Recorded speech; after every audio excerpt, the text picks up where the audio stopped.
Ladies and gentlemen, good day and welcome to the MSTC Limited Q4 FY21 earnings conference call hosted by Equirus Securities.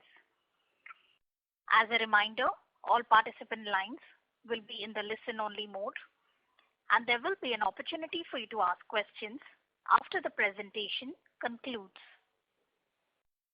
Should you need assistance during the conference call, please signal an operator by pressing star then 0 on your touchtone phone. Please note that this conference is being recorded. I now hand the conference over to Mr. Deepesh Kashyap from Equirus Securities. Thank you, and over to you, sir. Thank you, Malika. Hello, everyone. On behalf of Equirus Securities, I welcome you all to 4Q FY21 earnings conference call of MSTC. From the management, we have with us Ms. Banu Kumar, Director Commercial, Mr. Subrata Sarkar, Director Finance, and Mr. Ajay Kumar Rai, Company Secretary. We will begin the call with an opening remarks from the management, and then we can open the line for Q&A. I will now hand over the call to Ms. Banu Kumar for her opening remarks. Over to you, ma'am. Good morning to all of you. Year bygone was really a very tough year in terms of business, personal, and operational matters. But I'm really happy to note that the results have actually been very promising, and we have witnessed some of good growth, which was not envisaged even during the mid-year. Now, some of the major achievements that we could carry out in the last year, especially in terms of business, is we ventured into a new project for the Rajasthan government for allotment of liquor licenses. As you all know that MSTC has been a pioneer in offering customized e-commerce solutions for our clients. So opening this basket to other sectors, now this is one new challenge that we faced, and we had to do this in record time of 15 days only. And there were about 7,500 shops that were to be offered on license. So this was done in record time. And the results were there for everybody to see. The Rajasthan government is extremely happy with the results, and the earnings, the figures that you can see, 11,227 crores, 77 crores from these auctions to the government of Rajasthan, has actually paved way for us for approaching other state governments to adopt this model for liquor licensing. Now, another major area into last year was selection of an agency for operations in the Andhra Pradesh government. Sand has always been a kind of an area which not many people wanted to touch because of the inherent culture that is there. Now, Andhra Pradesh government decided that they will adopt an e-commerce platform for selection of such an agency who can actually render the services in a very transparent way.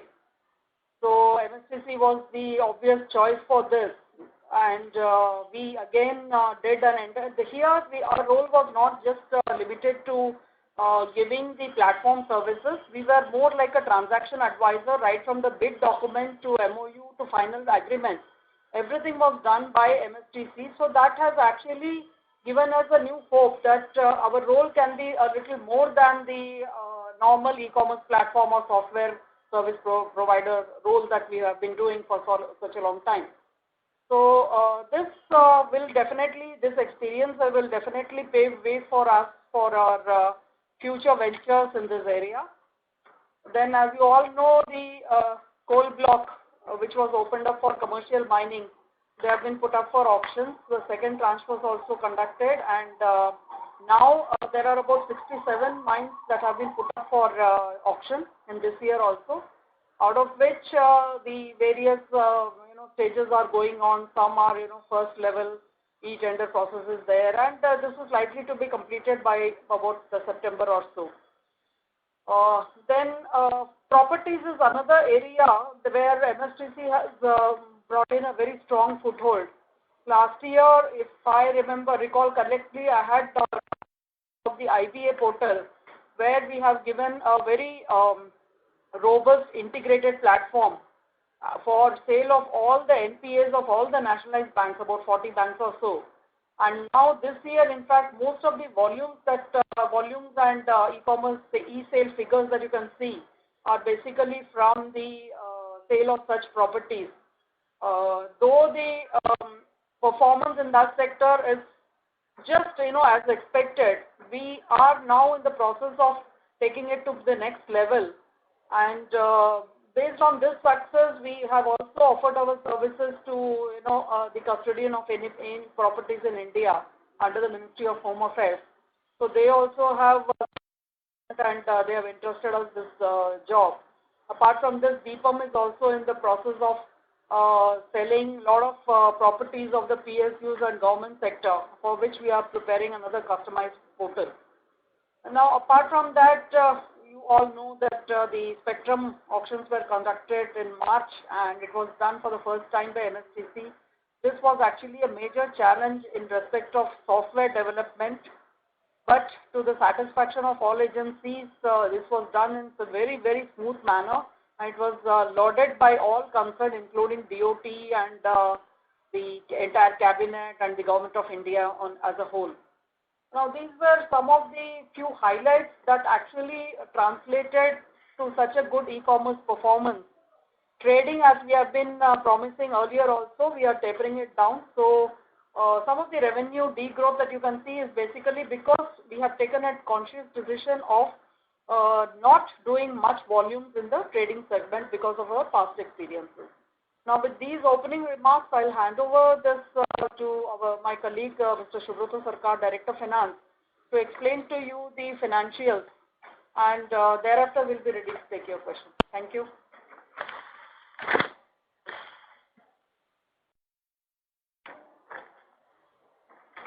A very good afternoon to everybody. So, as highlighted by our Director Commercial, it was a very robust performance driven by the e-commerce growth. So let me go to the figures.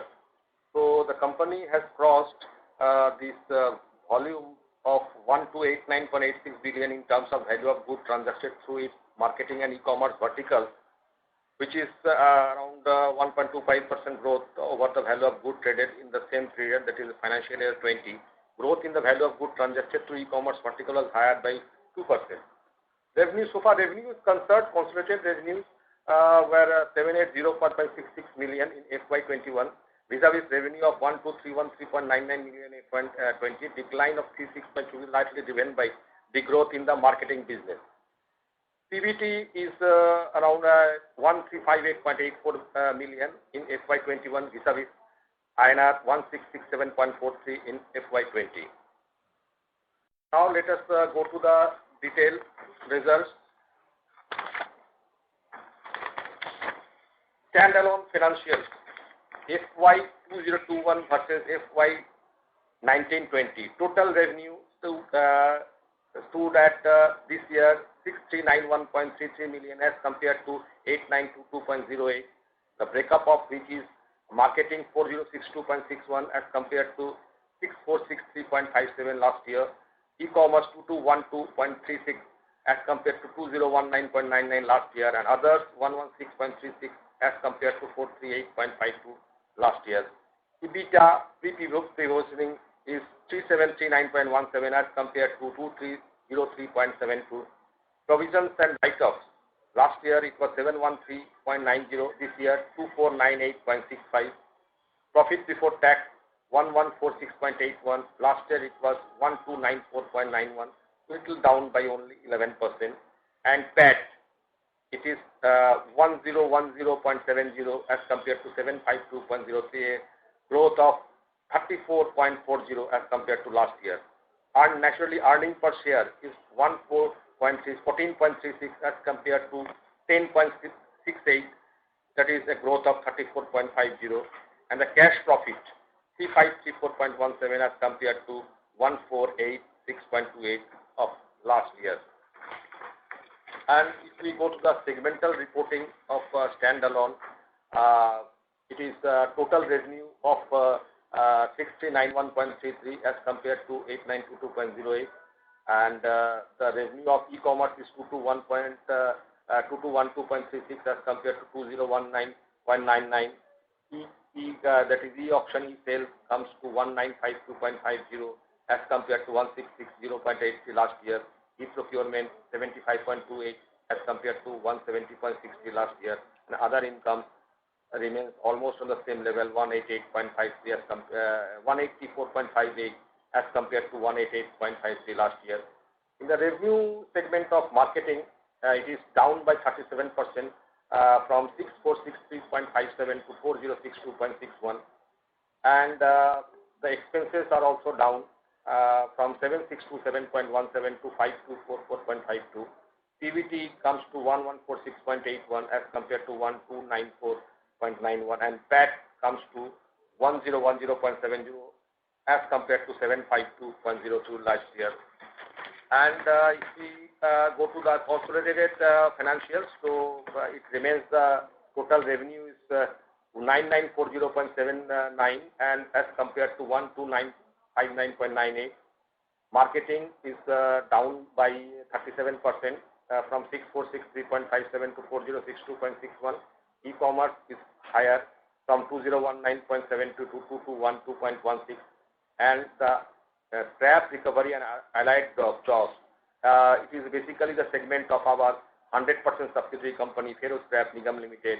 It is little bit down from 4098.87 to 3649.68, and others are down from 377.82 to 116.34.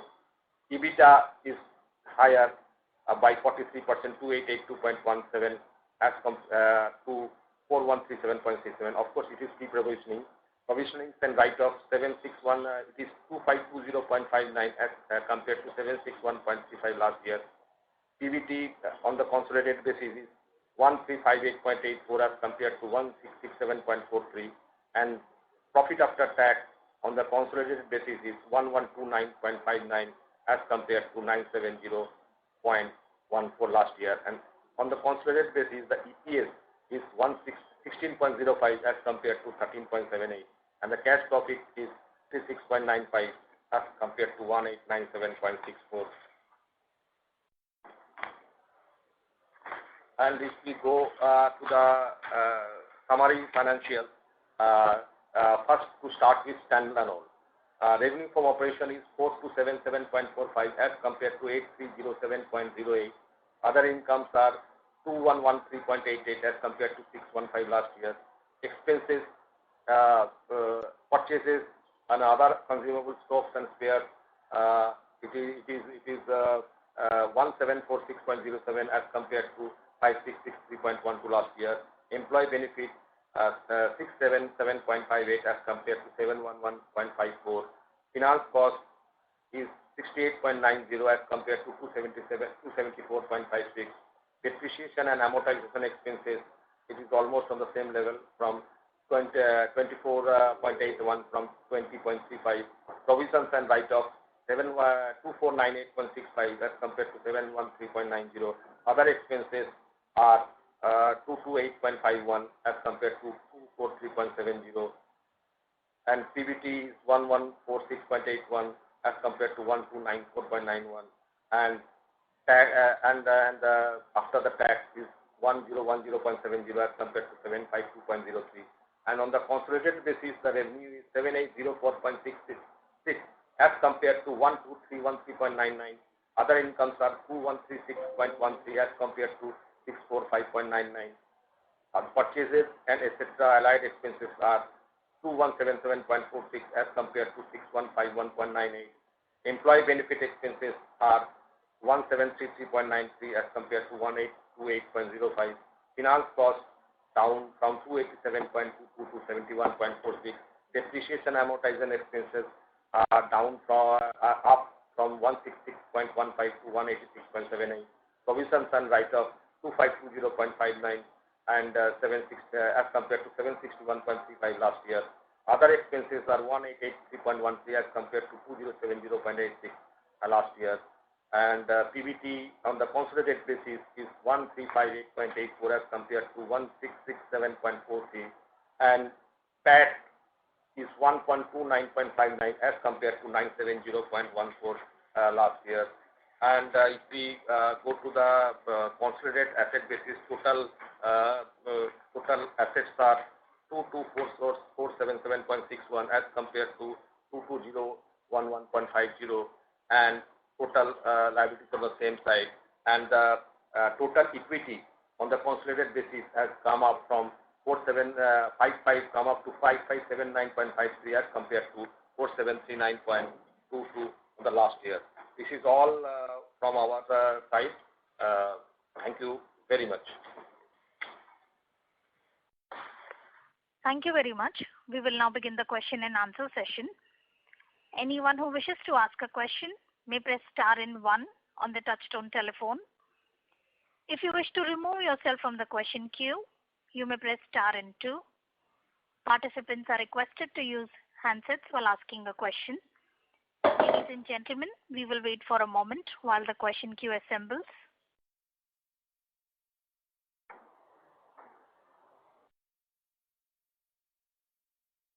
The first question is from the line of Nisarg Vakharia from Lucky Investment Managers. Please go ahead. Good afternoon, everyone. I had 2 specific questions. My first question was that in the e-commerce business, we have generally seen a range of between 55 and 65 crores in revenue, and we have done about 85 crores in this quarter. So, is there any one-off? Can you louder, sir? Can you hear me now, sir? Yeah. I am saying in the e-commerce business, generally our range has been between 55 and 65 crore top line. In this quarter, we have done 85 crores. Have we executed any one-off orders in this quarter, which is why it's higher, or this is the new normal steady state run rate that we can assume per quarter for the e-commerce business? This is my first question.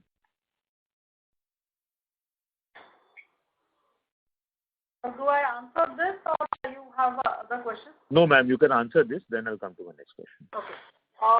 Basically, what happens is in every year, the last quarter is probably the best performing quarter.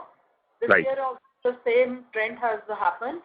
But this year, what has happened is in the first quarter, the business wasn't really robust. In fact, we couldn't carry out much business. As you all know, our major earner is the scrap business. So most of the scrap sales, there were 2 factors actually that led to this growth in Q4. First is the scrap business. Most of the materials that was shifted from first and second quarter that got sold in the last quarter. Right. Second was prices as such of scrap has gone up by almost 15 to 20%.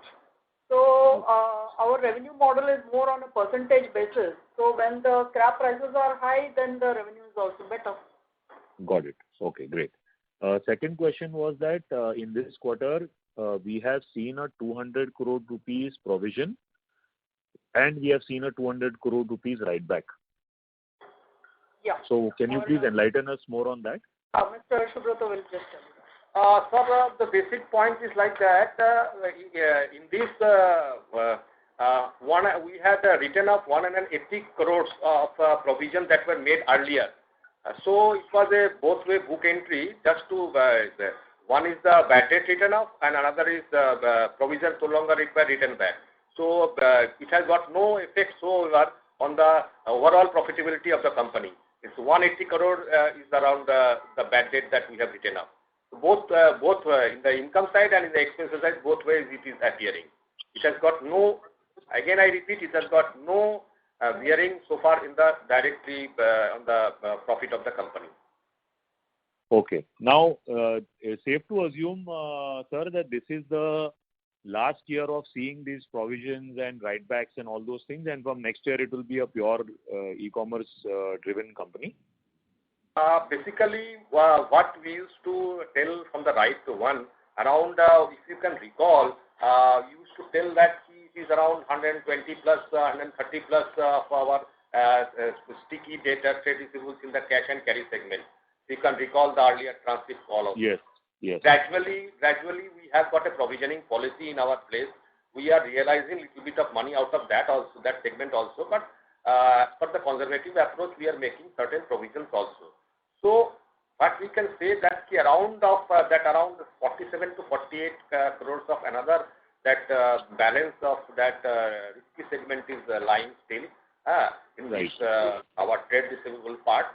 So that is the only vulnerable segment that we can foresee at this juncture. Gradually, the policy matter, it will be, if not realized, it will be taken care of in the financial. Got it. Thank you so much, and all the best.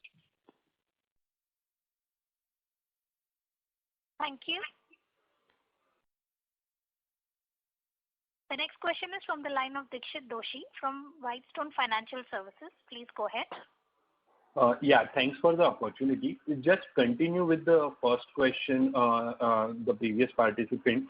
You mentioned that 180 crore of same accounting entry is there in other income and other expenses as well. Because I assume that when you are booking in other income, the provision written back, it means you must have provided that in the earlier years. Absolutely right, sir. Absolutely right. It was a provision earlier years, hence it has got no effect on the profitability so far in the current year.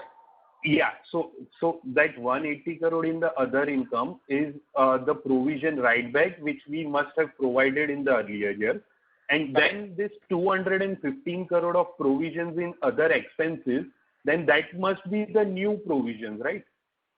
So this year, two things. Bad debt written off 180, both sides. Okay? What's the point? Both sides. Provision no longer written back and bad debt written off. So you have to minus this. Balance is the fresh provisions of current year. No, the 180 crore in other income must be of some earlier, let's say XYZ account which you provided and got written back. Yeah, and then 215 crore, there must be not, that account will not be there in the other expenses because you can't write off right now and write back right now. That's what I mean. This is just a book entry. We are writing back the provision and making back date. We are declaring that 180 crore as a bad date. So not to affect our books of accounts on the profitability, provisions are written back and bad dates are done in the books. That's it. It has got no bearing on the profitability of the company. Okay. Now, over and above, so if I exclude 180 crore, the above another 35 crore of provisions, that must be purely from this account of which you are mentioning in the earlier calls that there is one sticky account of 120 crore. So from that you... Yeah, absolutely right. We have from the last quarter of December 19, we have formulated a provisioning policy and gradually as a conservative approach, we are making provisions in a staggered manner so that it is another what I really just now explained, around 47 to 48, around 50 crores is still left behind. So this is in the sticky segment of the cash and carry, and which has since been discontinued from the financial year 1920. No further business is being done on this segment. Okay, so now if I see the standalone balance sheet, the total receivables are around 723 crore rupees, right? So I assume that out of this, some will be of e-commerce and whatever would be the marketing receivables, only 50 crore is a risky and rest are either 110% of bank guarantee kind of receivables, right? Yeah, absolutely. Either 110% bank guarantee or in the associate model, which is also as secure as it is, like a bank guarantee and e-commerce. So if you can run a conservative approach, 47 to 50 crores and is the in the sticky that is cash and carry data. Okay. And now, in terms of marketing business, earlier calls you have mentioned that we are going to taper down, and there are some earlier agreements which we are actually executing and no new business we are taking. So by when the marketing business will be completely out of the balance business? As we were keeping on telling to the investors, our investors, like that tapering down of the marketing business, so that agreements are still certain supplies in the associate model. First of all, in the first step, we have stopped cash and carry business from 1920. So one segment gone. second segment in the associate model. So that supplies are continuing, and which is expected by that FY 21-22 there will be leftover supplies. So with that supplies, we hope that the associate model will be temporarily out of the picture. We hope. So we are making, because of the COVID and all, the supplies got delayed and everything. So now that things are in the full swing to FY 21-22. Now coming back to that segment of 110% BG. So of course in that also it is a very low volume that is going on. But as we have got a full security of that bank guarantee in our hand, so some stray businesses in the calibrated manner is that we are foreseeing. Of course, on receipt of the valid BG from the customers only, without which we will not do any kind of procurement or business in this segment. But and we of will course, not that completely is exit the trading not a business. very big volume. So you are saying that we will not completely 100% exiting the trading business. We will do It's almost on the way of the exiting the trading business. Exiting the trading business, because cash and carry gone. The major volume comes from that you can see the revenues that is from the associate model. That will also be over by 21-22. So a very minuscule amount of this leftover of this 110% BG will be there, as it is backed by bank secured bank guarantees. So it's some kind of thing we are envisaging, but of course depending upon that availability of the valid BG and all, without which there will not a single business in the trading business. Okay. Now, in terms of e-commerce, the ma'am said that, this quarter had some benefit of scrap business because the volumes were good and even the prices were up. So can you just break up the e-commerce revenue for this quarter in terms of, let's say, scrap sale and other kind of options? It is there in our. Typically, you see, we are keeping on telling. Around 50% it comes from the scrap and allied scrap business. So almost the trend is continuing.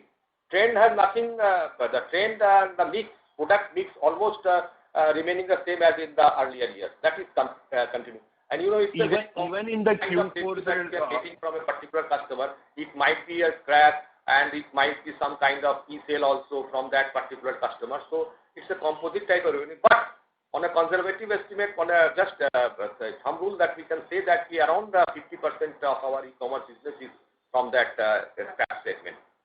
No, the Q4 we have a very good jump in the e-commerce. So even in the Q4 it is around 50-55%? No. Which one? Q4 e-commerce income is much more. Much more. No. I'm saying even the Q4 e-commerce business is substantially jumped. So even in Q4, the scrap sale is only 50-55%? Well, as I explained to you, it is on the thumb rule. It is generally the same trend. So it is, of course, the composition remains almost same, and of course, scrap has a major role to play because, as our Director Commercial Madam explained, because scrap prices has gone up, so it is contributing a big chunk, but almost product mix remaining the same.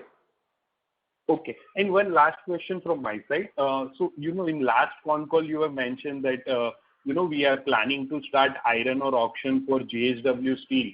So, have we started that? And if you can just, elaborate the opportunity on the private sector and what is the current mix of e-commerce from, let's say, revenue from government and private? Yes, we did conduct a couple of events for JSW for sale of iron ore. But there were some teething problems, and right now the auctions are not happening. We hope that it will happen in anytime soon now from the private sector. Not just with JSW, we have pursued with other clients also. So this will be there, and the private sector contribution is more or less same as last year. About 90% of our income is coming from the government sector. The rest 10% is coming from the private sector. Private sector, actually, we have to think of, we are already introducing new revenue models because the way they work is quite different from the way government sector works. So they don't want many of the activities that we do for the government sector. So we are tapering down the services, but we are giving more value-added services in terms of, the price trend analysis and all those things. So the private sector volumes, it will definitely go up, but the revenue may not be commensurate to the volume. So finally what happens is when you come to the analysis of the revenue from e-commerce sector, it may remain at 90-10 for quite some time. Our focus is there on private sector. Let's see where it takes us. Okay. Thank you. The next question is from the line of Varun Goenka from Nippon India Asset Management Company. Please go ahead. Yes. Good afternoon. Is my voice clear? Good afternoon. Yeah. Yes, sir, you may go ahead. Right. So I had two questions. So one, some of the coal block auctions or telecom auctions or some of the businesses probably non-recurring in nature. Could you help us understand the recurring part of the e-commerce business? What is probably the next 3-4 years? What kind of outlook? What are the possibilities? What are the growth opportunities do we have? And how do we understand that? So if you could help us just understand the recurring part and the non-recurring part. You are absolutely right about this being non-repetitive, but the revenue from this stream is also not really considerable. In fact, for spectrum auctions, we did it just because it will give us a lot of mileage and confidence in taking over new challenging opportunities. The revenue was very minuscule. Right. Coal block, as I said, this is actually a very long-drawn process. Coal blocks, all the blocks don't get sold off in one particular year. So in the past, we have sold some. This year, there will be something, probably 1 or 2 more years it will continue. Similar is the nature of mineral blocks. But this has given us the opportunity to actually explore the volumes in the mineral sale. Now, what happens is when coal blocks get sold, after about 2-3 years of operations, the mining activity starts, and then they have the mined coal. Now, those companies, again, we approach them, and we are the chosen service provider for sale of that coal that is mined. So that is that is a very recurring activity. So we are in talks with a couple of companies who have started the mining activities from the coal blocks that were allotted in the previous tranches.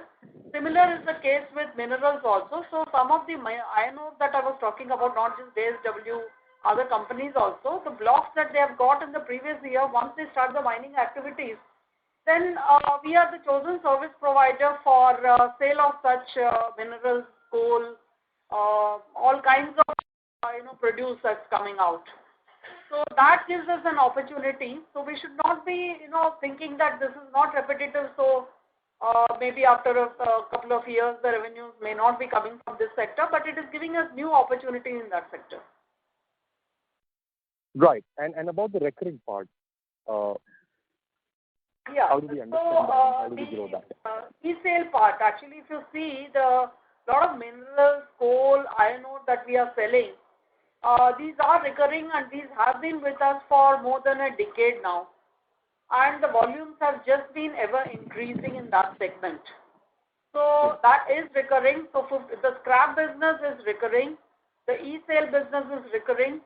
E-sale, out of which certain portion where we are selling the blocks, that may not be recurring, but the revenue stream from that is not very considerable. So we should not really worry about, once the blocks are away, then maybe we will not be getting something.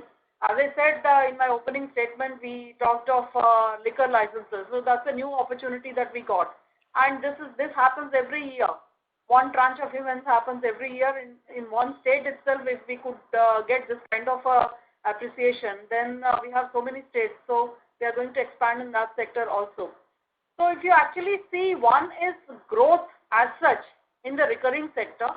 Second is there will always be one, but as I said, once we perform well, then everybody keeps coming for either the same business or for some other business. The client is the so you can't actually say that it's not recurring. The client is recurring, right? Right. Sure. Okay. And just to cover this up better, on the balance sheet side, post this trading business going off in the next 1 year odd, what is the kind of capital do we need to grow our business? What is the kind of investments we've done on our team side or on our marketing or sales side? If we can have some kind of a view on both the sides. One is the balance sheet. What will be our balance sheet looking like? And second, on our team. The basic, you have put a very question, fundamental question.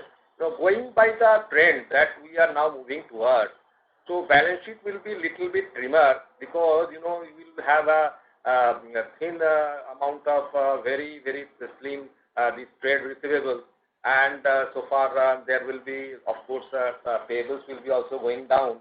And of course, we are now almost a debt-free company. So basically, it will be a very cozy type balance sheet with small trade receivables. Will be having cash and bank balances, and of course, in the so far investment that you can source. So our the management is thinking in that particular region, and as already we have told earlier also. So far overheads are concerned, the company is a very having a very, very lean manpower. So we are having a very low overhead cost. And of course, going forward, it will be an investment in the e-commerce segment only, and in the technology and knowledge enhancement. These are the envisaged. Of course, it will be the investment and the growth oriented by the e-commerce. So far, that is the vision of our company right now. Okay. So on the balance sheet side, just to clarify, how much we will be retaining and what is the kind of payout ratio that we are seeing eventually when we... very difficult to say. Sure. Envisage right now. We are on a transition phase. So hopefully in the next year, hopefully I will be able to throw more light. So we are trying to just on the see that by 21-22 measure our trading orders and all these things which are on our book that is been completed and revenues are realized, trade receivables are realized. Then we will be in a position to just to recap and do the recalculation.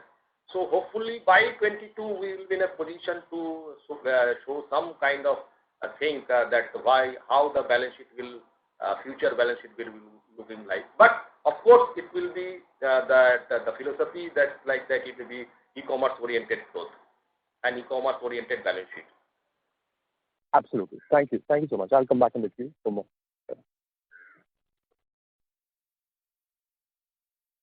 Thank you. The next question is from the line of Pritesh Chheda from Lucky Investment Managers. Please go ahead. Yes, sir. Sir, I have two questions. One, what is the nature of this other financial liabilities which is there in the consolidated balance sheet of 800 crore plus? And what will be your gross debt and net debt? How should we look at it in your balance sheet? As earlier I have just now answering the question of other investors, esteemed investor, like that we are right now almost a debt-free company. So coming forward, this idea is like to do not have any fund-based right now requirement of the company because we have got enough cash sitting in our kitty. So there may be some kind of non-fund-based if we require. But so almost debt-free type projection right now. Second, on this no, sir. So almost debt-free in sense, should we consider this 900 crore other financial liability plus one? So it's a borrowing that is there on your balance sheet is my question. So it looks like... No. I'm answering you one by one. Debt part, okay. Now I am coming to the other financial liability. Let me answer that. So other financial liabilities are basically some kind of this cashes that is they are coming routed through our portal for material value and etc. So that is lying in the transaction little bit amount.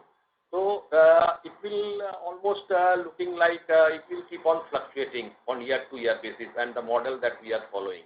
So other financial liabilities are in nature of that only. It is basically that money that is routed through our through material value of our principal and etc. etc. It keeps on daily basis, comes and goes like a negative. Oh, sir, I am unable to understand. Is it debt or it is not debt? It is not a debt. It is not a debt at all. It is not a debt. It is not a debt. Whatever debt that is it a kind of payable for us? Sorry? For a debt, we have to classify it as a debt.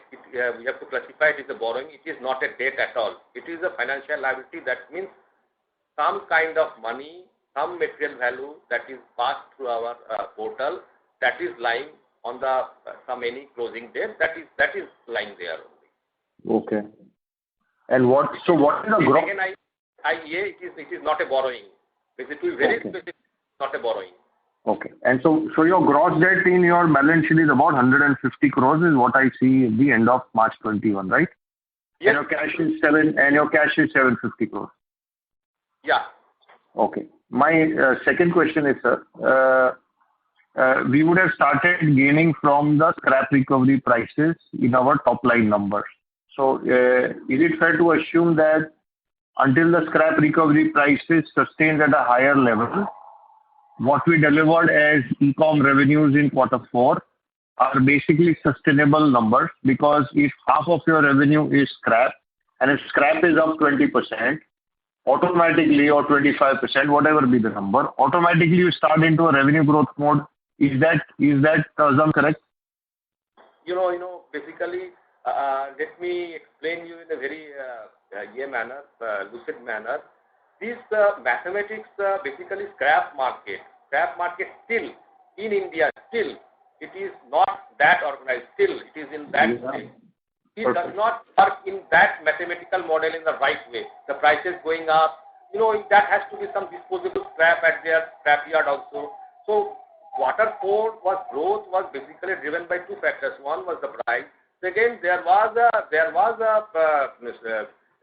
some disposable stock of scrap lying at their pit head. So because there was no movement of the scrap in the first day and the second quarter, so that shifted to that fourth quarter. So it does not go in that particular mathematical fashion like that. 20% scrap grows up and the revenue also grows up. Not that. There has to be a material in the stockyard also, like the generation of the scrap and of the party to realize that scrap also, value of the scrap. So a lot of factors work on this particular model. So that is the basic. But the past trend, you can see that trend, but we can sustain this thing, hopefully. Understand the last statement. Pardon? I said I couldn't understand the last statement. You could sustain what, sir? Just a minute. Our Director Commercial will explain that. What I said was, the scrap is a business that we have been doing for more than 30 years now. So based on the volumes in the recent years, we are hopeful that this will sustain for a few years ahead. And if the prices go up, then yes, that will be double bonanza, okay. And we'll have increased volumes as well as the prices will firm up. You think volumes will sustain, but there is every reason there also to believe, since the market is unorganized and we are penetrating in the private names by virtue of the deals that you had announced of Reliance and Larsen and all. There is reason to believe that even volumes will go higher, right? I am able to say that the growth trajectory will be maintained. It doesn't actually go in a very exponential manner. We have seen that the growth in the volume of scrap has been in a very, very it's a very slow kind of moving item. Some years there will be some major plants that will be coming up for disposal. There is always, new plants coming up in place of old ones. Then maintenance work keeps happening. And now with newer modern technology, these plants and these things are more efficient. So the kind of sales that may be there after a few years, we can't expect right now. But at least in the coming years, in the near future, this kind of growth can be expected. Okay, ma'am. This was very helpful. Yeah, ma'am, go ahead, sorry. Thank you. The next question is from the line of Dipen Shah, an individual investor. Please go ahead. Yes, sir. Thank you for the opportunity, ma'am. I had a couple of questions. On the e-commerce front, we have got a good amount of visibility as far as the revenues are concerned. If you look at in the current quarter, the revenue, the margins which we have made from the e-commerce business are almost similar to the revenues. So maybe there is an accounting issue there. But on an annual basis, we actually understand there is a 75 crore employee cost for the company on the e-commerce business. And there is another about 25 crores. So about 100 crores will be the expenditure for the e-commerce business on an annual basis. Would that be a correct statement to make? You are keeping on telling that our overhead, salary and overhead hovers around 100. This year also, it was around 69 to 70. Let us take a very rough estimate at 70 crores. 70 plus 20. Between 90 to 100 at this particular level, the operate at this trajectory. So 100, maximum 100 crores of salary and overhead will be sufficient to sustain this type of volume level. And sir, should we assume that any increase in the revenue, say this year we made about 220 crores of e-com revenues, if it goes to 250 or just for argument's sake in the next year, should a lot of that additional 30 crores flow to the bottom line, sir? So almost most of that, because at this plus minus 10% trajectory, we will be having the same kind of overhead. That we can the trend that we can observe from the past. Second question is, sir, about the IPO of the subsidiary company. Any further updates which we can get, or maybe some more color on that? IPO, there was no IPO so far.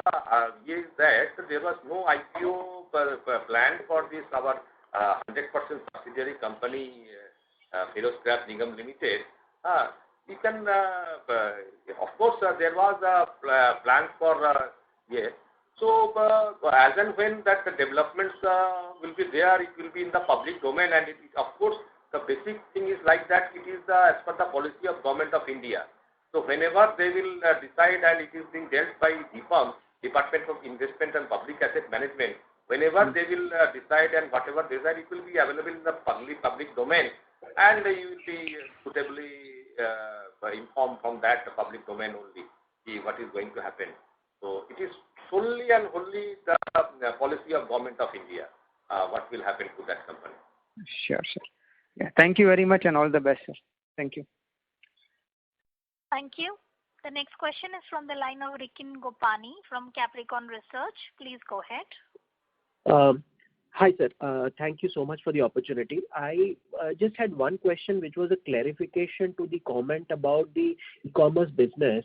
Ma'am, just in the previous answer mentioned that there is good visibility that the e-commerce business growth should sustain. So just more clarity here. So are we saying that despite the fact that Q4 had a higher scrap volume, the run rate should be closer to the Q4, or are we saying that the growth will be similar to the 10% that we saw in e-commerce in FY21? What is the comment? How should I sort of read into the comment? See, Q4 should not be seen in isolation. What has happened is in Q1 and Q2 there was a lot of volumes that actually could not be transacted. So all that got pushed to Q4. So that is more like an aberration. We can't say that is going to be the future in every quarter from here onwards. So on an average, as we have been saying in the past, 10 to 15% is the bottom line e-commerce revenue is what we can expect to happen. Unless, there is an exponential growth in the volume and sales and we are able to penetrate more markets in a very drastic way. Of course, our efforts are there, but we have to see at the resources at our disposal and all those things before we take a plunge into a bigger growth trajectory. So Q4 is more it is pushed from Q1 and Q2, and that's why the very good growth. Going forward, we can even expect about 10 to 15% growth as has been happening in the past few years. Right.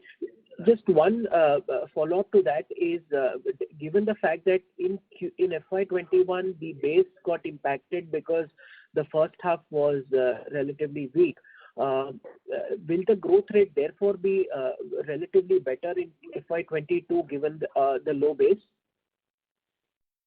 In 21-22, we are not going to make any more predictions with this pandemic. Whatever has happened in the last year, the second wave and all those things, we are just keeping our fingers crossed that we don't get affected. But we can't be making any predictions for this year or onwards. We are a little pessimistic in this area. Got it. So if you could just give one clarification, which is in the Q4 FY revenues for e-commerce, if you were to normalize it for the higher volumes because of the past, would you be sort of able to give some clarity on that? What would be the normalized number looking like? As I said, the scrap prices increased by about 15% or so. And 50% of our income, e-commerce revenue, is coming from scrap. So you can yourself do this arithmetic. Okay. Got it. Thank you so much, ma'am. That's helpful. Thank you. Okay, thanks. Thank you. The next question is from the line of Jehen Das from Nirmal Bang. Please go ahead. Yeah. So if we compare MSTC e-commerce offerings with the government's e-marketplace portal, so what are the overlapping areas between both the portals, and what kind of revenue comes from of MSTC revenue comes from these overlapping segments? Thank you. Yes, I think we had answered this question in the past, and as you can see in the results also, e-procurement is the area in which the government e-marketplace operates. They are here to provide the e-procurement platform and e-procurement services for common goods and services. So if we actually analyze the e-commerce revenue, there has been a degrowth in the e-procurement from about 17 crores to just about 7.5 crores. This is mainly on account of two factors. One is the GEM, and the other one is actually we used to conduct many events as a transaction advisor for imported coal for certain power utilities in the country. So that did not happen because there is so much emphasis on using the domestic coal only.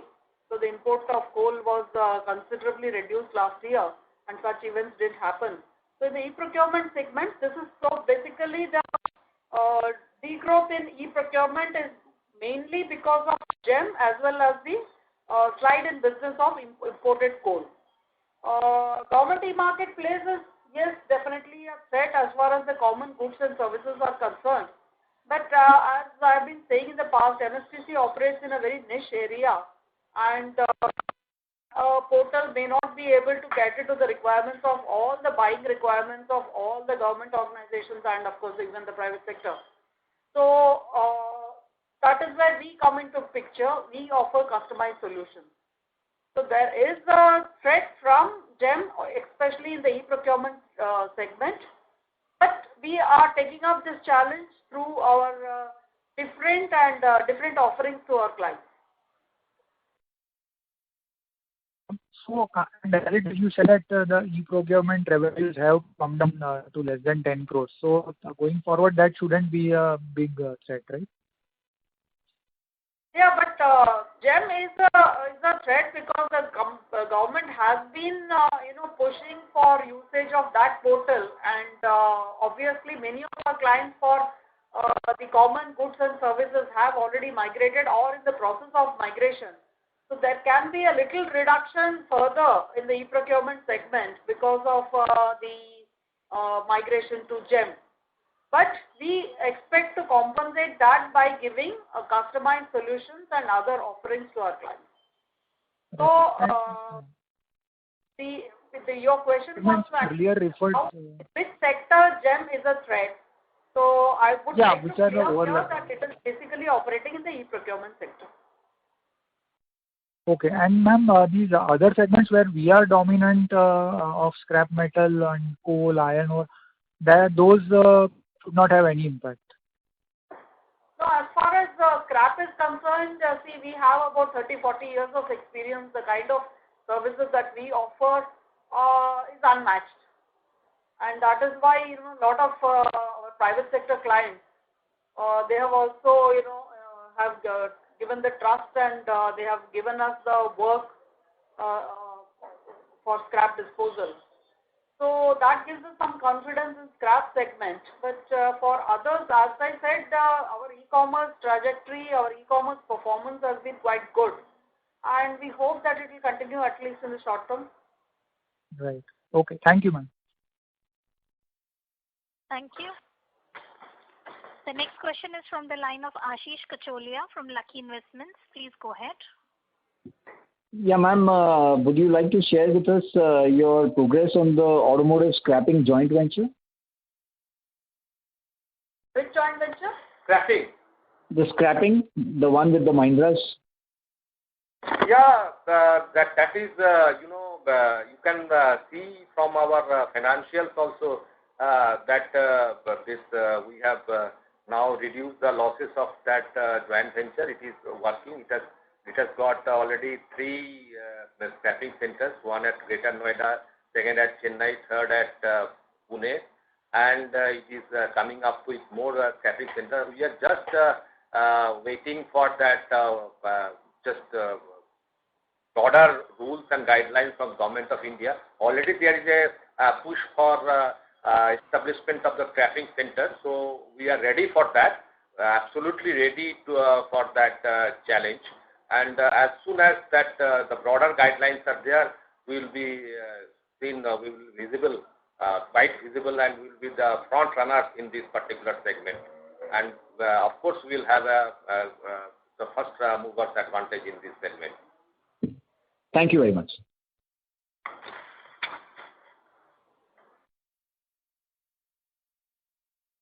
Thank you. The next question is from the line of Jeevan Batra from Candy Floss Investment. Please go ahead. Yes, sir. So I just want to understand your again the same question asked by Ashish. So what is being any plan on how much you are going to invest in that joint venture, the scrapping Sero joint venture? How many? So the MD of Sero, Sumit Issar, has actually said in some interview that they are going to plan some 25 centers across the country. Can you please repeat just? So I'm saying, have you planned any investment in the scrapping joint venture with Mahindra? MD of Sero, the joint venture, has said in the interview that they are going to plan some 25 centers across the country. So is there any plan on how much MSTC is going to invest in that joint venture? While just now answering the previous question, first of all, it is a 50-50 JV, so it will be an equal contribution from both the JV partners. So that part is very, very much clear. And the second part is like we are just waiting for the broader guidelines. So as soon as that broader guidelines are there, so we will now estimate, and accordingly we will plan our capex in that particular region. So unless there is a broader guideline, so we are waiting for that. But it is for certain, again we are repeating, it is for certain, it will be of course very priority area so far MSTC is concerned, because it is another segment that we are eyeing for that. And of course, we will be going with that particular venture in a bigger way. Okay, sir. Thanks a lot. Thank you. Ladies and gentlemen, please limit your question to one per participant. Should you have a follow-up question, would request you to rejoin the queue. The next question is from the line of VP Rajesh from Banyan Capital. Please go ahead. Yes. Sorry to interrupt, Mr. Rajesh, but your voice is not audible, sir. It's breaking. Is it better now? Yes, sir. You may go ahead, sir. Okay. My question was regarding what you answered on the other financial liabilities. Are you booking it on your balance sheet because you have the material, whether it is scrap or something else, in your custody, and that's why you have to write it in your books? If you can just give some more understanding on that entry, that will be helpful. We as soon as it's a very typical accounting entry. As soon as suppose you receive 5 rupees on if on your account or others account, you have to book it as a liability because you have to again pass it on to your principal. So it is a very simple accounting entry that we have to do it because we have to account for any amount that is coming into our balance sheet. We cannot keep off balance sheet items. So it is like very simple. Supposingly on our behalf of our principal, we receive 5 rupees from the customer. So till which is a transitional amount. So till I transfer it to my principal, which is on the regular basis. So it will be shown as a liability only towards my principal. So it's a very simple accounting entry. Nothing to do with the stock or some kind of thing. Okay. Thank you. Thank you. The last question is from the line of Varun Goenka from Nippon India Asset Management Company. Please go ahead. Yes, I wanted to understand the payments opportunity from you, sir. If we're handling such large volume of goods and services, who handles the payments and the payment gateway related? I could not get your question, sir. Please, can you repeat, sir? So we get our services from the auctions, etc. or provide. So the customer to who handles the payments chain in that?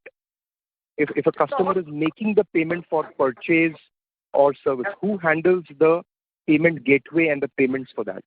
Our bankers, we have got a consortium of bankers. They handle that. Right. We have got Punjab National Bank, we have got State Bank of India, we have got IndusInd Bank. So they handle this total payment chain. So we are totally dependent upon our associate banks who handle all these things. Right, I get it. So why don't we have our own payment gateway or payment services?